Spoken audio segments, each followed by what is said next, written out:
But the question is, what would these monies be used for?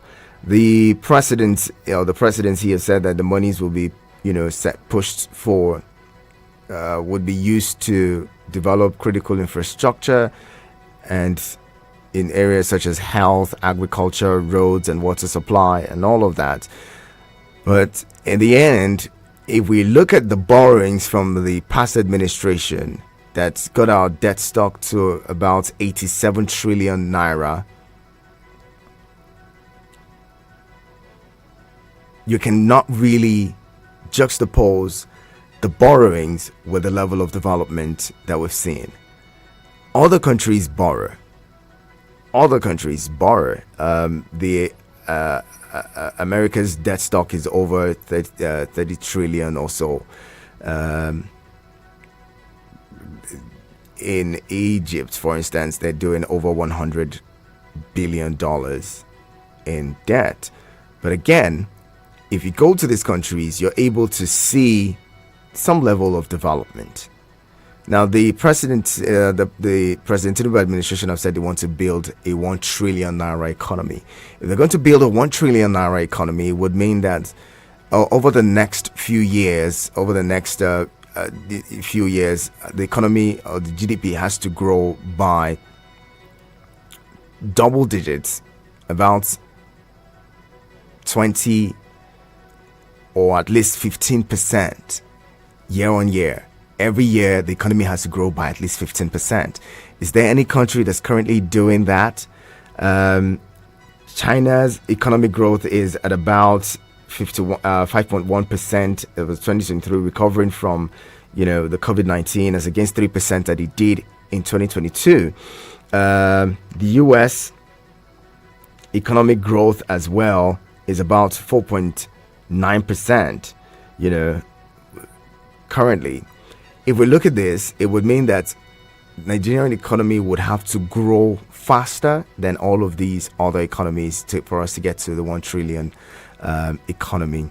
But that's a 10-year plan for the Tinubu administration. They say they can do it within 10 years. So, we'll keep our fingers crossed and see if that plays out. But again, the crux of the conversation today is the role of opposition.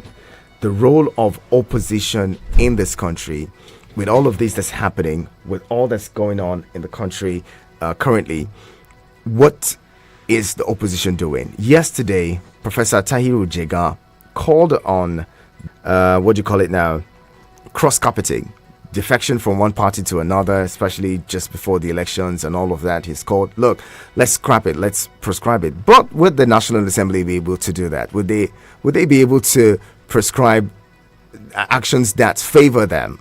Because you're saying that legislators just cross carpet at will, especially when it feels like, this party is no longer favoring us, let's move to the next party after they won elections on a particular platform. Governors as well are taking a cue from them and doing the same thing. So people vote for them on a particular platform or a particular party, but then they go ahead to just cross carpet, move to a different party. At the end of the day, it seems like the people who voted for them don't have a say in what they do and how they become, or the positions that they hold. And if you voted for them based on the ideology, if it ever exists, of a particular party, and they cross carpet to the other party, it means that you're the one who was lost out. We'll be talking about this. My guest this morning is Chima Christian. He's going to be joining the conversation. Keep it locked. It's going to be a very robust and interesting conversation you don't want to miss out on. Stay with us on your radio experience. You can count on.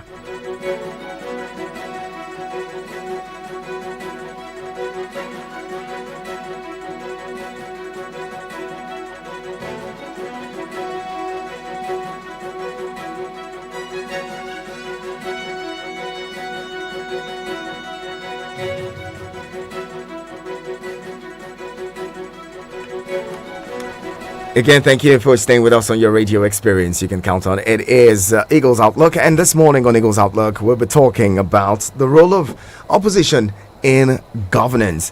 My guest is Chima Christian. He is a policy analyst as well as a public commentator. Quite an interesting conversation is going to be with him. It's always an interesting conversation when we have him in the studio. Chima, good morning, and thank you so much for joining us. My dear brother and friend, good morning, and thank you for having me. Let's get into this conversation quickly. We're saying that, some things have played out in the polity of recent, coming from the general elections up until this time, and many Nigerians are wondering, what is the opposition doing? Is opposition just about going on to have elections or participate in elections, and after the elections they become docile and just go back to sleep? What is it that opposition needs to be doing at a time like this to see that the dividends of democracy is delivered to Nigerians in general? Because if you're running for office, you're not running for office for yourself. You're running to lead people. You're running to benefit people. At the end of the day, is it just going to be a 4-year thing? We see you every 4 years, and then after the elections, you disappear until another 4 years. What are your thoughts on this? Well, thank you so much for the incredible opportunity. I believe that Nigeria is still learning when it comes to democracy, and you will see it, for instance, with the media, where the media is still catching up, trying to get to know what its beats is. The civil society is also trying. And then within that framework, you also see that opposition political parties, in my view, have not fully appreciated the enormity of the responsibilities that have been entrusted to them by the mere virtue of their being opposition parties, especially when you have acquired the support of the people to become the dominant opposition party. Because you don't just wake up and become an opposition party. You can become, there are a lot of mushroom parties in Nigeria. I mean, let's not call them mushroom, but they don't have that popular mandate. And Labour Party was one of them a few months ago. But then because of, circumstances and the way it has turned out, Labour Party now finds itself in a place where, in my own view, it is now the dominant opposition party in Nigeria. May not be dominant in terms of structure, but then in terms of public acceptance and in terms of momentum, they are quite there, where they can use that energy, that momentum quite well to impact the polity. And so what usually happens is that when people lose elections, they go back home, they go back to sleep, they go back to complain. And then sometimes, because especially for people like P2B, who that has quite cracked the code, he tries to keep himself relevant, try to grant occasional press interviews, grant speeches here and there, just to keep his name in the consciousness of the people, and then occasionally engage in his philanthropic gestures and all of those things that he does. But then we're now finding out that that's not enough. That it's not enough to keep yourself in the news. That you must have to roll up your sleeves and then do the work that is meant or that is due for opposition platforms. And in this present instance, we are focused on electoral reforms. And as you would know, Nigerians sitting from the disappointments, indeed, because a lot of Nigerians, including myself, were disappointed at the outcome, not necessarily at who won or who lost, but then the disappointment is the process that we're observed in breach. And so because of that, you would want to ask, okay, now that we're behind us, with this energy and with this disappointment, let's not go to sleep. Let's put all this disappointment, let's put all this energy and emotion into trying to attack the root of the cause. Why were we disappointed? What were the systems and the processes that were breached? And then how do we ensure that these systems are no longer breached in subsequent elections? So that is where I expect opposition leaders and opposition platforms, the Labour Party, the Obedient Movement, P2B himself, to lead the charge. Because, look, Nigerians know a lot of things about the elections, but it is really the people that participated that knew how this water got to the dam to the point of breaking the dam. And so with those experiences, you would want them to document those experiences, call for reviews. What really happened? What laws do we need to strengthen? What processes do we need to strengthen? And then you see opposition leading electoral reform. What is happening today is that electoral reform is being led by the same people who we accuse of brazenly stealing elections. And what they usually do, in my own experience, is this: that when you allow these people, yam eaters for instance, to start writing the laws on yams, that usually they write laws and present something that looks like it's working, but then they plant landmines in that thing. So when you are celebrating that you now have an Electoral Act amendment, because bet me, by 2024, 2025, Nigeria will have an updated Electoral Act. And again, people will go on rejoicing. But if you allow that Electoral Act to be written by the same people who brazenly steal elections, they might give you a few things that will engender confidence, but then they will plant some landmines there.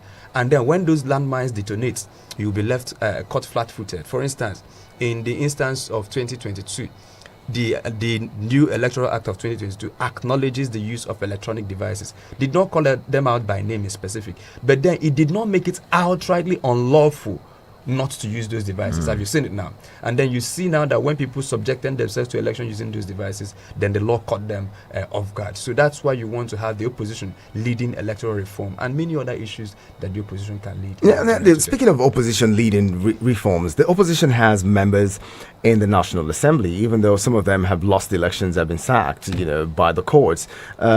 Just a few months ago, we celebrated the fact that, there were several opposition members in the National Assembly, and some of them may be, cross-situation where let's prescribe, such things. You'd expect that opposition lawmakers would champion causes like what you just mentioned, the electoral reforms, to see that, the elections are better elections are conducted in this country.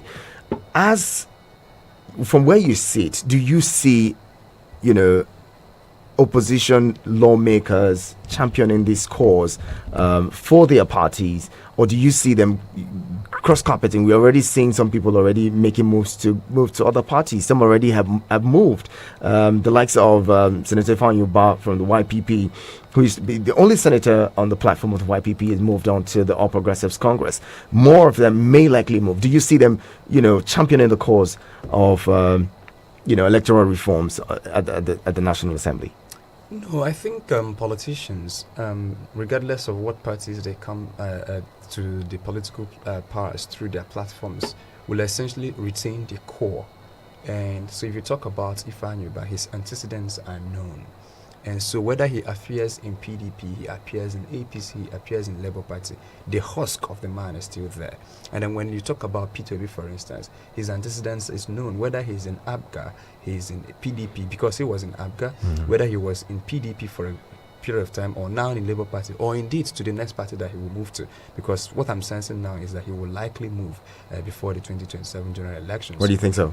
I'll give you my reasons much later, but I think that he will likely move. Okay. And then within that framework, because of course the next convention, let's even discuss it now, the next convention of the Labour Party is more than likely to be captured and to be hijacked by the people who don't want Nigeria to prosper.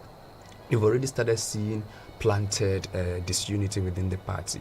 You've already started seeing sponsored court actions and all of those things. And so if the opposition works, or if the incumbent works the way I expect them to work, and that's how I think that they will attempt to grab and capture Labour Party, so that it becomes difficult for Labour Party to nominate a candidate that will threaten their foothold on power in 2027. And that is more than likely to succeed because the players in Labour Party do not see that as a threat yet. And I don't think Peter Obi appreciates that the Tinubu will come for his party.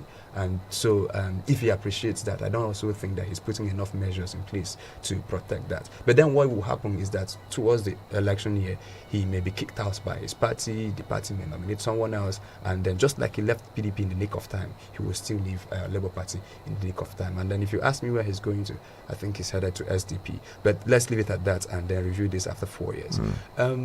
What I see is that people retain their husk, people retain their main character, regardless of what party they find in. And that's why I will now start encouraging Nigerians to start looking at individual characters and competencies. For instance, I was one of the people that opposed the movement of Labour Party top to bottom. I said, no, we can't do Labour Party top to bottom. Right, because as at the time Peter Obi emerged in Labour Party, Peter Obi is the person we know, and then if we know other people in Labour Party that we kind of support, we can support them. If those people are in APC, you vote them. So what we do is we vote quality and credible individuals, regardless of the platforms. As at today, Nigerian political parties have not gotten to that stage where you could say that this party is substantially different from the next one. It's not there yet. It will be eventually in the future, but it's not there. So now, and then again, the parties don't have a character of their own, just like other institutions of government. And the parties tend to wear the character of the dominant figure. So you saw that immediately Peter Obi joined Labour Party started smelling like Peter Obi. And then immediately Buhari became the arrowhead of the APC. APC started feeling like a Buhari party, a kind of party that he was resolving around Buhari. Today, APC is now wearing the new character of their new leader, which is Tinubu. If, for instance, P2B becomes the presidential candidate of APC will rally around the leader because the parties don't have ideological base, so they usually tilt towards the character of the strong man, or the strongest man, or the strongest man. And so if that strong man happens to be good, the party will become good overnight. If that party, that strong man happens to have flaws, the party will take on those unique flaws of the person. So I hear Professor Jega. I hear him quite well. But if you ask me, on a scale of preference, to start discussing what are the real issues with Nigeria, has nothing to do with cross-carpeting. Because you can be an APC governor, you can be a PDP governor, you can be a Labour Party governor for all I care. If you don't know governance, you don't know governance. Right? And so that you have crossed from APC to Labour Party does not, in my own view, negate the mandate that was given to you. So you now have that there was this argument, especially when you had the argument from Amechi versus Omehia, whether people can give mandate to the party or they give mandate to individuals. And then go to streets and ask people, when you voted Labour Party in the last presidential election, who were you really voting? Were you voting Labour Party or were you voting P2B?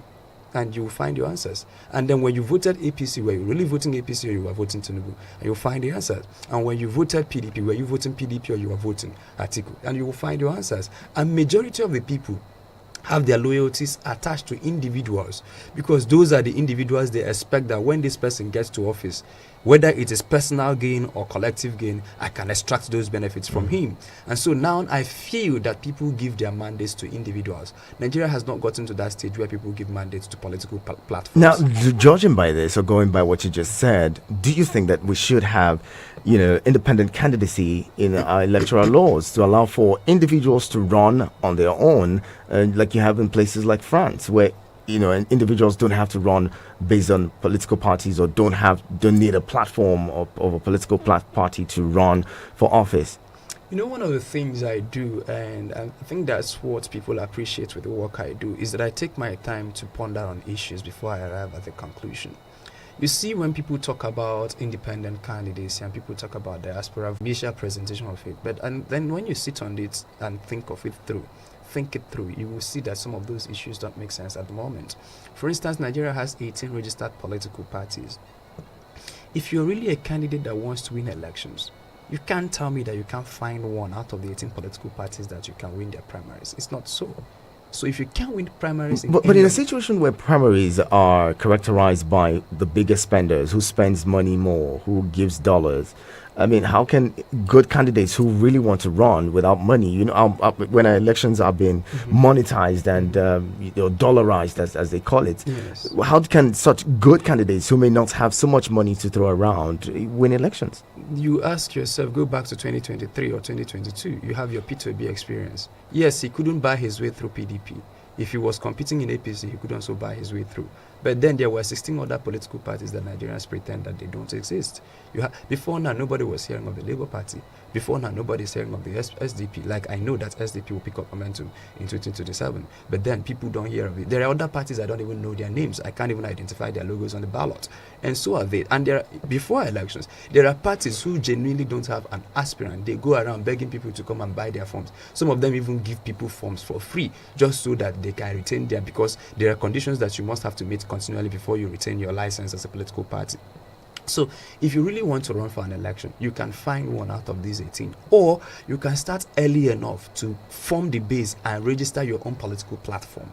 Because if you meet the requirements, the laws are clear on what you need to do before you register a platform. So people who want to run for office in 2027 know that they are running in 2027. And so if you audit the 18 political parties and you feel that you don't have a platform or a winning chance there, then you can begin now to organize and mobilize and start creating your own alternative. For instance, the Obedience movement has structures everywhere that the Obedience can apply and indeed become a political party on its own. And so if the Obedience feel that that's the way to go, they should explore it. The danger with having independent candidates is that every dim Tom and Harry will say that he's a presidential candidate. And today your ballot is 18 and it's already lengthy. So on the election day, you have like a ballot of 1,000 people, because you can't. And then you have a very lengthy ballot that people, it becomes, so it has operational difficulty. the operational difficulty in managing that. And then look at Nigeria. A lot of people don't even run because they want to really run. People want to just put their names out there and use because I'm a presidential candidate to scam people or to have that as part of their titles. Part of their former titles. presidential candidate. So if you really want to go at it and you're a serious contender, I believe that you can either register or find any of the other 16 political parties that you can play on. If we have exhausted these 18, we can register more political parties, but then independent candidacy, you're trying to solve a problem of party trying to stranglehold. But then, if those parties have had a stranglehold on power, that the nomination process in those parties cannot produce credible individuals, then break away from the party and go to parties where we can tweak their nomination processes to produce a slightly better candidate. Now that I've said this, let me also comment on the force about diaspora voting. And I tell Nigerians, look, be careful, you're walking into a landmine. It's sexy, it's appealing, but then you have to think of it logically. For instance, before Nigeria can do diaspora voting, Nigeria will have to sort out the issue of who is a Nigerian. If you don't sort out the basic identity issue, then diaspora voting is a landmine and it's an uncontrollable experiment. Why? Take for instance, you can't even find, there is no border, there is limited border between Nigeria and say, our northern borders, Cameroon, Niger and Chad. And today you can't find a difference between a Nigerian and a Nigerian, between a Chadian and a Nigerian. And in that fuzzy atmosphere, you don't want to have the entire Chad voting as diaspora Nigerians. And so until you sort out identity, that you can uniquely ID everybody who is a Nigerian. If you don't sort out that identity question, how many people do you have in the UK? How many people do you have in the US who are Nigerians? They are much, and they are in all the cities. But then when you now bring the entire population of these kind of countries that I'm mentioning, and those are places where the things can go kaboom from there. And then we come back crying, oh, this door we open, we didn't know that there has. So before you look at opening any door, you do your analysis around what are the risk factors. And once you have addressed all those risk factors, today I want my brothers in the diaspora to vote. But then if we don't sort out the question of who is a Nigerian and how can we identify a Nigerian, if that question is not solved, diaspora voting is not going to solve any problem. Indeed, it will create more problems than you're trying to solve. Interesting. Now let's talk about this. Atiku Abubakar had called for a merger of opposition parties to, form a probably formidable one. Looking at this and doing the analysis, do you think that's something that's going to work? Do you see it, succeeding, especially considering the fact that most of them still want to run for office? So who's going to step down for the other? Exactly. I don't think Nigeria is at a place where it needs a coalition of opposition parties to win. I mean, the elections that threw away Yahya Jammeh in Gambia and then produced Adama Barrow. Adama Barrow is a product of a coalition of 8 political parties.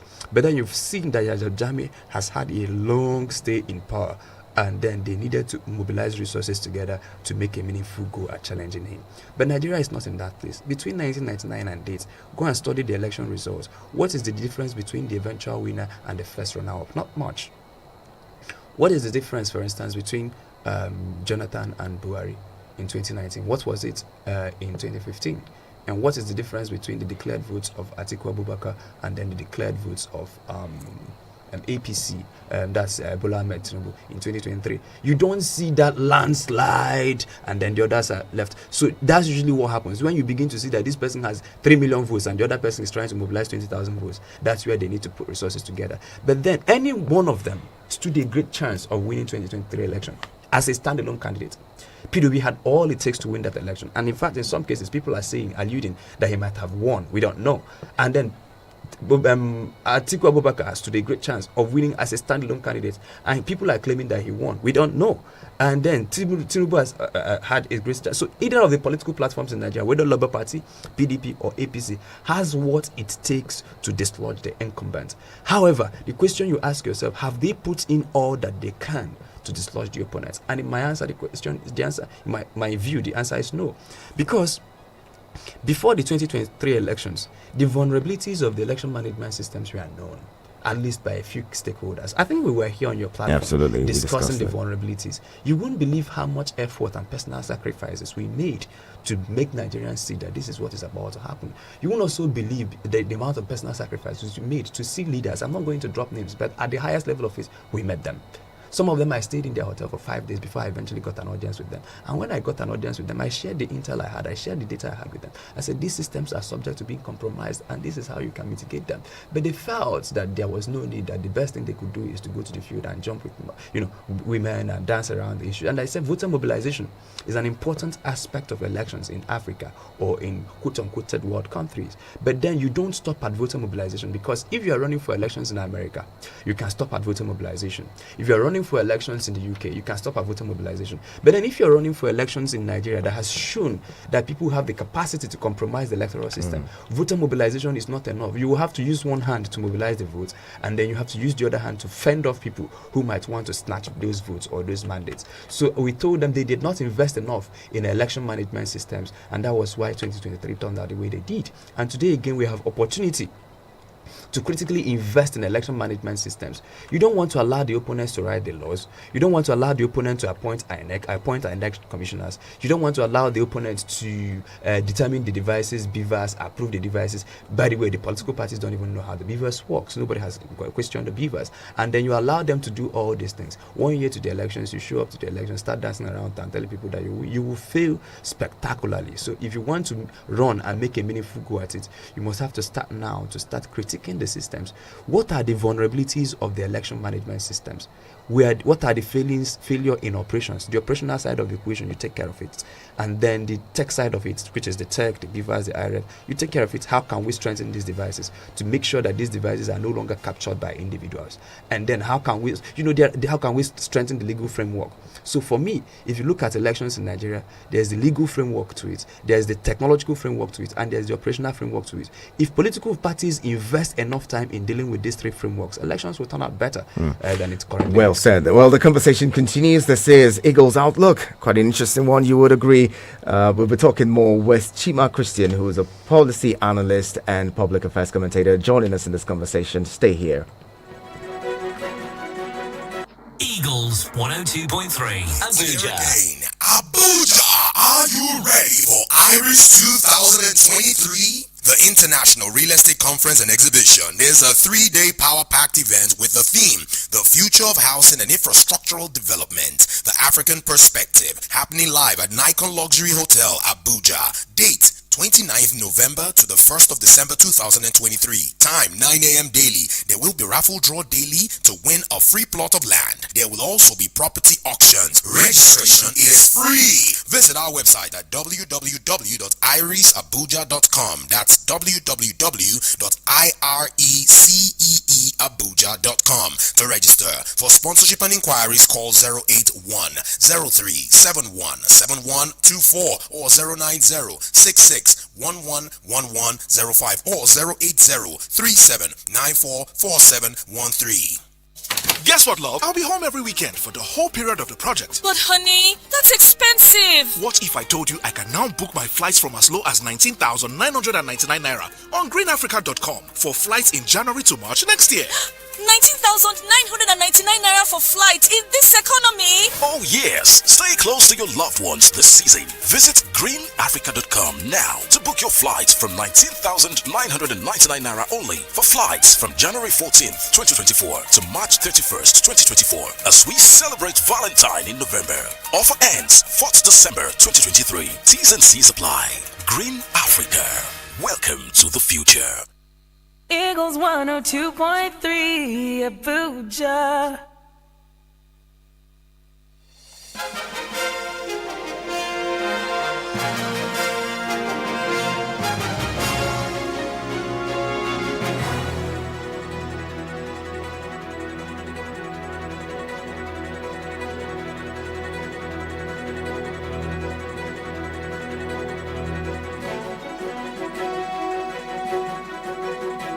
Eagles. Come on and wake me up. Wake up. Wake up.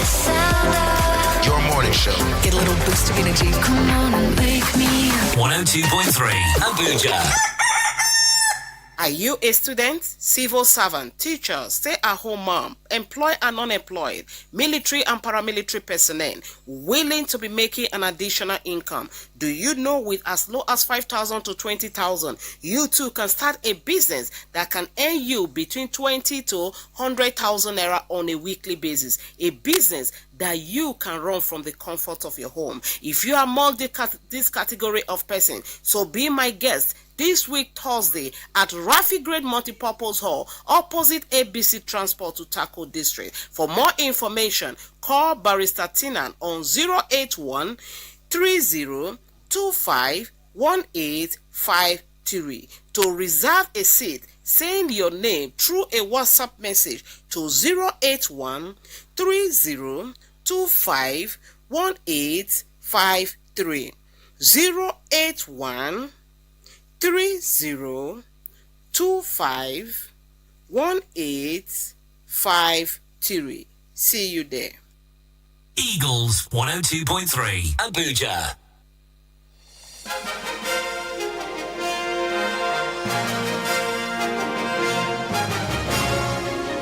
Thank you again for staying with us on your radio experience. You can count on it is Eagles Outlook, and we've been talking about what the political parties and opposition political parties particularly can do to remain relevant and play the role of opposition in this country. My guest has been Chima Christian. He is a political analyst as well as a policy analyst, joining us in the conversation this morning. Feel free to be a part of it. We'll open up the phone lines shortly. Keep those numbers close. You're going to need them when we do open up the phone lines. 09073530044 and 09087668888. Chima, I'd love to ask that. What else can political parties do aside from, all of these political reforms and all? Mm-hmm. What else can they do to, ensure that the dividends of democracy is delivered to Nigerians and that they stay relevant in the polity? Well, the first part is the one that interests me, dividends of democracy, because political platforms are created on the assumption that they want the best for the people. And you don't have to necessarily be in government to influence government, right? You can be outside of government, yet you are so influential in government. And we've seen people do this severally, not just in Nigeria, but across the world. So, for instance, political platforms are to identify the issues that are most germane to them. For instance, on subsidy removal, you didn't see Labour Party, you didn't see Obedience Movement, you didn't see nada. Beyond just mere tweeting about it and granting press statement. But then when they were running for office, you saw 1 million man marches for the causes they believed in. A lot of the obedience are from the Middle Belt, and there's a good reason why Middle Beltons supported and voted the way they did. But today we keep hearing news, insecurity, killings, what you often call farmer header crisis, which I think I have eloquently argued on your platform that it's beyond that, right? So today these people are being killed, and then you don't see 1 million marches against them. You see, if you're a credible opposition and you're doing your work quite well, even the bad incumbents that he had wanted to do 10 bad things, as an opposition party, you can mobilize and organize in ways that you can restrict him to doing just 2 bad things. And that he had planned to do 20 good things, that you can mobilize and pressure him to do 25 good things. In that way, the society gets better for it on the account of your activism, on the account of your work. So you don't just go to bed. When Nigerians are complaining that they cannot afford 3 square meals, then the opposition has to mobilize. And then if the presidency feels so reluctant about it, when we put 1 million men on the streets, the Tinubu will wake up to his responsibility. Whether the issue is fuel subsidy, whether the issue is the issues with insecurity in the Middle Belt, whether the issue is with appointment of people. For instance, you cannot want to degrade the systems of governance. How do you want to appoint partisan people into INEC? Appoint partisan people we know that they are partisan into such a sensitive organization, and then the opposition will sit down and fold their hands. I mean, this is where you want to protest. This is where you want to say we no go agree. This is why you want to mobilize, not just press statements, but mobilizing. And then you can also write policy briefs. You remember the days we read of where the incumbent governments will release their budgets, then the others will have a shadow government to release their own budget to say they plan to vote 3 million in education. Our plan is to do 6.5 million. And then the government will feel embarrassed, and sometimes they can borrow your ideas and implement it. Yes, what you want to do is that although they borrow your idea to implement it, but eventually in that 4 or 8 years window, the people are at least alive to still vote for you in the next election. But then when you do like the PDP, you leave people, because what the PDP did to Nigerians was like, oh, okay, you kicked us out and put APC, let us leave you so you will enjoy your APC. And they left Nigerians. Apart from issuing occasional press statements, you don't see the PDP doing any credible work of the opposition.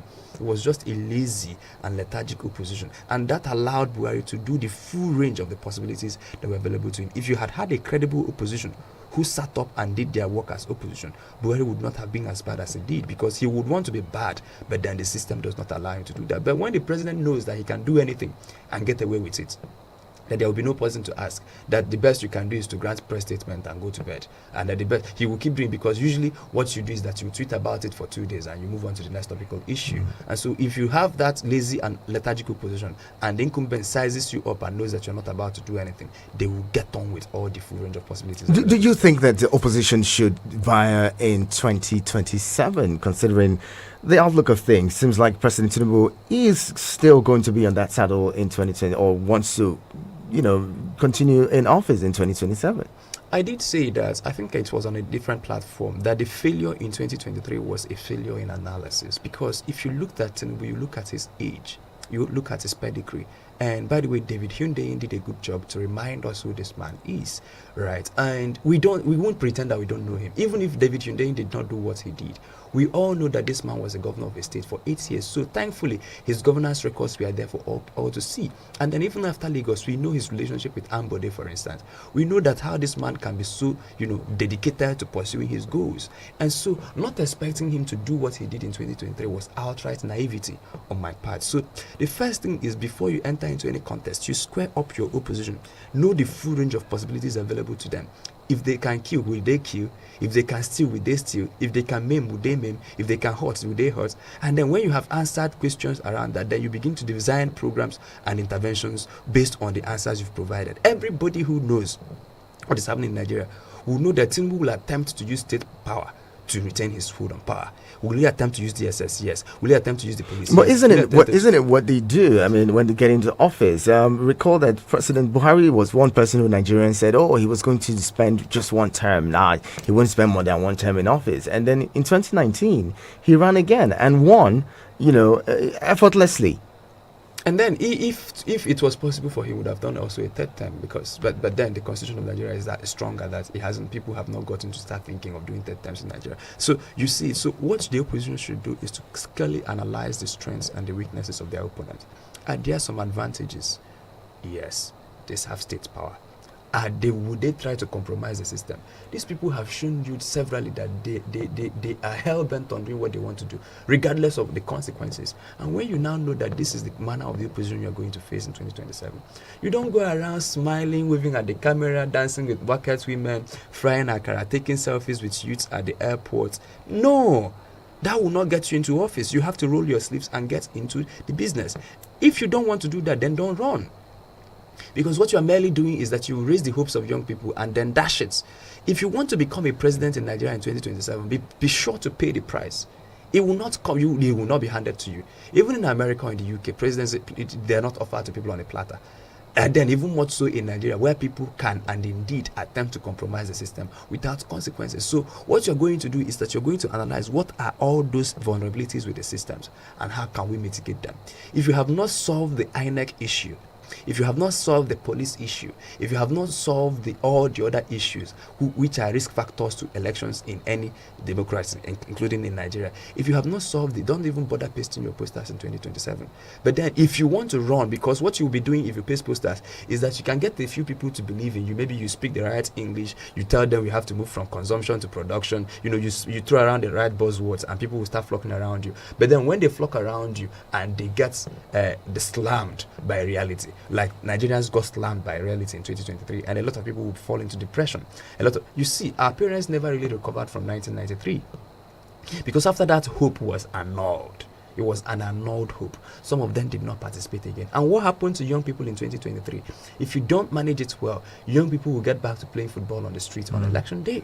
And that's a possibility. That's why opposition leaders will not have to stop at showing that they are good. Because what opposition parties have always done is to try to show, oh, the incumbent is bad, I am good. These people don't know what they are doing. I know what I'm doing. They spend so much in government. I can do a government with lean budgets. You know, they don't know about law, health, this is what I can do. The people already know that you're different from the incumbent. What you're now supposed to be investing is trying to make sure that the processes are not hijacked. Because as for the people who vote you, because there's a clear difference between day and night. But then if after they have voted you, you're not able to protect the mandate they've given you, why then should you bother asking them to come and vote in the first Interesting conversation it's been. We've been talking with Chima Christine and talking about the role of opposition in governance. Join in. Let's bring you in now. 09073530044 and 09087668888. Send SMS and WhatsApp messages to 09097054450. Hello, good morning. Yeah, good morning. Good morning. Comrade Yeah, Hernat. this is Comrade Harvina. Good You're welcome. morning to the guest in the studio. Welcome. You have spoken well, but I want to ask this question. Do we really have opposition in this country? Or maybe I may say because of the court cases, that is why they don't pay attention to what is happening in the country. If we have opposition in this country, this government will not go and borrow up to 7 or 9 trillion naira for budgeting. Budget that we just for spending. We are not producing anything. Anyway, Mr. President says he's going to continue from where Buhari stopped. You understand? 2015, we saw how the opposition gave PDP, they used the lapses of PDP to win the heart of Nigerians. But we are not seeing that this time around. So in my own opinion, we don't have any opposition. Because if we have opposition, they wouldn't afford their arms and watch this government to remove subsidy without bringing any plan. No cushion, no any effect, they do not even have any plan. See, today they promised us they are going to bring CNG vehicle. Prince Hannah, as I'm talking to you, where it seems to quickly forget things because of the challenges we are facing on a daily basis. So there is no opposition in my own opinion. Because if we have opposition will keep this government on their toe and tell them that you promised to do this, you have to do this, you wanted to do this, you refuse. So this government is still campaigning. This is what I see. They are still campaigning. All right, Comrade Haruna, thank you very much. By the way, on CNG buses, the president had said that we're going to come, I think, in 2024. So let's keep our fingers crossed and see what comes in by next year. Hello, good morning. Hello, good morning, President Haruna, your guest in the studio. Welcome. Thank you for joining us. What's your name? Mr. Francis. Mr. Francis, go ahead. Let's hear you. Yes.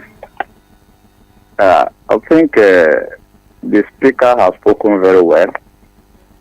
But, indeed, the problem of the country sometimes is not even the opposition. Or as a case maybe that don't have opposition. The problem is the masses of the country. The masses are too naive. We are too naive that will consume whatever the party or the government in power gives us. And the problem is not even the masses is the problem in the sense that they divide us among all religious issues. They will tell you are from Hausa, you are from Igbo, you are from Yoruba with this. You want Nyamiri to become the leader, you want Yoruba to become the leader. Why the so-called the elite are busy enjoying the money, enjoying our wealth? Their children are there outside enjoying the wealth. If we, the masses, will come together, we're supposed to be the opposition. These people will run away from the Asoro, from everywhere, because the mess is too much. It's too much. It's not all about opposition. These people are so wicked to the extent that you look at the suffering in land. They are busy. If you go to express where are traveling, you see all kind of convoy, all kind of SUVs. Not less than 50 million per one. There will be about 3, 4, 5, or 6 on the road. So, my brother, the masses are the problem in the country. If you look at what happened in Burkina Faso in years ago, when Goulart was in power, when the people went to the National Assembly, chased them away, burned down the house, go to the seat of power, chase them away, burn down the house, and the army could not shoot because if you shoot, you become a mass slaughter. The masses took the bull by the horn. The problem is the masses of the country. All right. So let's rise up. Thank you very much. Appreciate you calling in. Let's bring in one more caller and then we get back with my guest to respond to some of your thoughts. We have a few more minutes to wrap this up. Hello, good morning. The president of Nigeria. Let's hear you quickly. The president of Nigeria. We don't give you I'm not president. I'm not anything. I'm not a politician. Go straight to the conversation. Please. I greet our caller, please. I greet our guest speaker. Everybody, my dad, I know yes, Salazi's voice today. I hope all is well. Blessing, we don't have time. Can you go straight? Go ahead and respond to the conversation. Have time for that. See what I want to say. See what is happening for Pape now. Killing, the kidnapping for Pape. It could be yesterday and day before yesterday. Even though there is one now with the kill now, please, we call our president, we call Yesu Wike, we call the order, make the help Nigeria. This one, I'm not joking with the talk now, kidnapper now, the rain now for Pape. Please, now what I want to be, and then I help us. All right, thank you very much. Thank you again. Let's come back to my guest. We have 1 minute to wrap this up. How do you respond to the likes of Comrade Haruna, who think there's no opposition, and then Mr. Francis, who thinks that, look, it's the masses that should be opposition and not any political parties? Right. Outside of what you had in 2014, there has never been any opposition in Nigeria since 1999, which you have a lazy, docile opposition. So yes, but I do acknowledge now that P2B has all it takes to become an opposition leader, really, in the real sense of the word. And then if he wants to do it, he can do a very good job at it.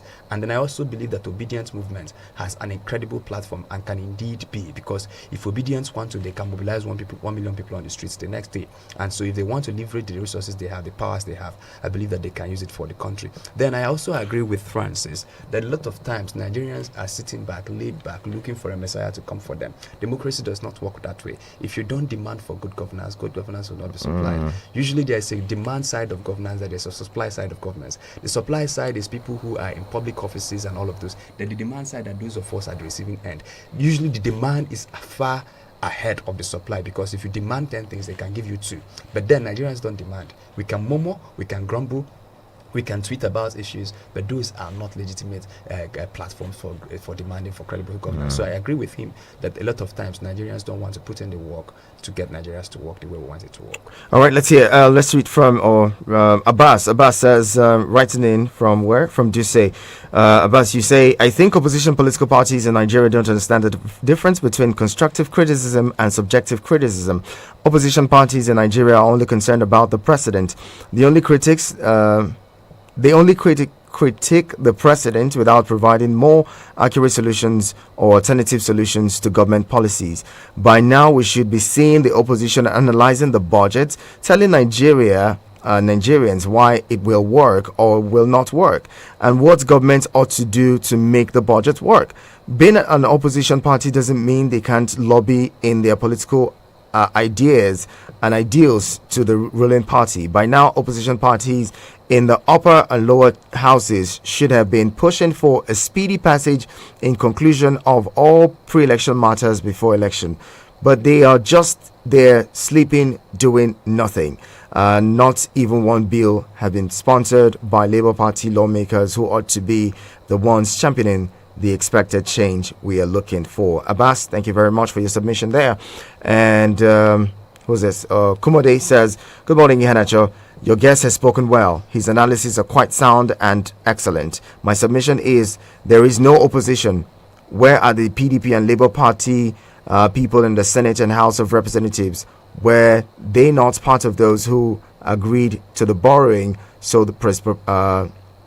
proposed by the president? What is their take on stand in the manner at which the administration is going?